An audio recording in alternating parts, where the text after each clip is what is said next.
کبھی اس ظہر کے وقت کا تصور لائیں ذہن میں کہ زینب کے دونوں بیٹوں کی لاشیں گنج شہیدہ میں، امام جب بھی کوئی لاشیں اٹھا کے لاتے تھے تو ایک خیمہ مختص تھا، اس کو گنج شہیدہ کے وہاں لا کے رکھ دیتے، کسی کے دل میں کوئی مغالطہ نہیں تھا، کوئی اضطراب نہیں تھا۔ اب ایک ماں کے دونوں بیٹوں کے لاشیں پڑے ہوں اور نماز کا وقت ہو جائے، ماں ان کے ماتھے پہ بوسہ دے کے کہے کہ میں نماز نہیں چھوڑ سکتی۔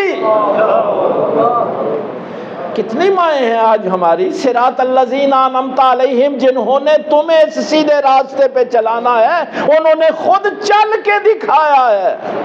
آج کل تو مائیں کہتی ہیں کوئی نہیں گل ستا ہے دی خیر ہے۔ آج کبھی میں وہ کبھی تصور دیکھنا چاہتا ہوں تو فلسطین کی ماؤں کو دیکھتا ہوں